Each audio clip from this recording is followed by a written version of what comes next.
Hey guys, this is Locke. In today's video, we're going to talk about, well, with all the excitement and all these videos about Cocoa, well, what happens if you didn't get Cocoa? In the grand scheme of things, it's not a big deal. The reason for that is it's just the layout of how the game is done. I mean, there isn't anything that Cocoa can do that other heroes can't do. By that I mean, like, okay, Cocoa can do a lot of things in one unit, which is great. But if you need a really good tank, there are even free options. Like there are some stages that I still have to use the Papal Guard instead of Cocoa because he functions better as a straight up tank. Um, and then, I mean, because of her buffs, there are other buffers as well. Like, for example, Butterfly is a good free option to give everybody a damage boost, 15% damage boost. Cocoa's damage boost is also 15%. It's 15% crit damage, but there are other options. You can still get by. You can completely do all the content in the game without Cocoa. Even the very unique thing about her, which is the happiness buff. The happiness buff is nice because it reduces the cooldown as well as the energy consumption as well. But a new hero is coming out, Akambe, who also reduces the cooldown in an AoE as well. So I mean, like every part of her you can get that in other heroes as well. The biggest thing that I find with Cocoa that I really like is that she just seems like a fun hero to play, especially with this skill that has four skills in it. And then her style. I mean, she hits enemies with a pan. Like she just seems so fun.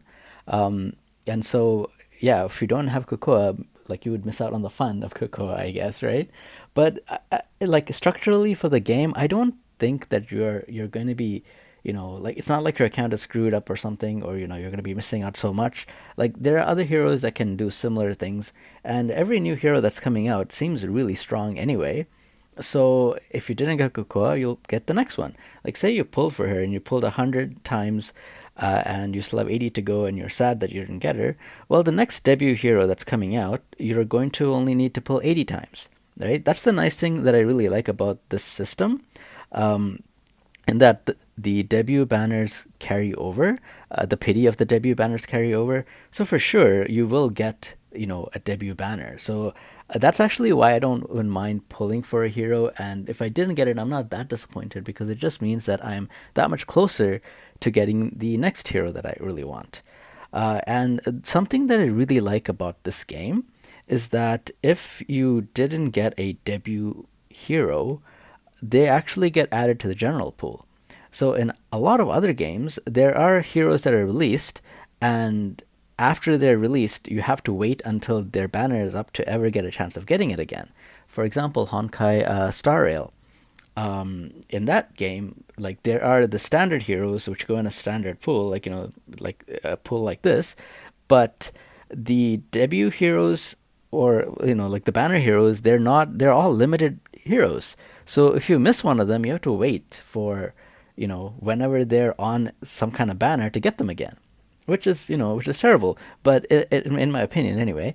But in this game, if you didn't get Cocoa, when you're pulling on the next banner, you might actually be able to get it, like randomly out of luck, right?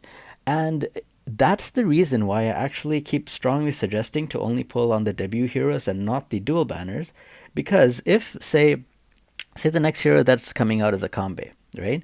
And you pulled 100 times under the Cocoa banner, you missed out. Now you have 80 more to get Akambe, and after 40 pulls, you happen to luck into getting Cocoa on the Akambe banner. But that doesn't even reset the pity. You still have 40 more pity to go to get Akambe. Like you're guaranteed to get Akambe in 40 pulls. So I really like the system of that because, like I don't know. To me, okay, it is a long pity. You have to go to 180, but it seems like you're guaranteed the banner unit at that point. So even if you miss, like, say, two or three banners, or say you miss two banners in the third banner, you are guaranteed to get that banner unit. And all the banner units as well, they do go into the general pool. So at some point, you might have a nice surprise Cocoa waiting for you, right? Um, it is a lot of fun. That's why I've been making a lot of videos about Cocoa. I think the last like 4 or 5 videos that I made are all about Cocoa.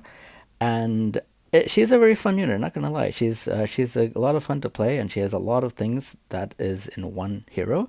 But there's a lot of heroes coming out that are, also very, very strong. I know there are two that a lot of people are waiting for, like Auguste, and I don't know how to say her name. I think it's Sophia. But those two heroes seem very strong, on tier with Cocoa, if not stronger. So if you didn't get Cocoa, maybe you might get one of those two, right? Um, and yeah, even the new heroes that are coming out, like Akambe, if you've seen his skill set, it seems insane. Like the amount of damage he can put out, and also all the different things that he has in his kit. It seems like a very insane hero to play. And so if you didn't get Cocoa, I mean, maybe you'll luck out with Akambe. Right? And if you didn't get either of them, I mean, you will at some point get whatever the banner hero is at 180 pulls, because that's just how the game is designed.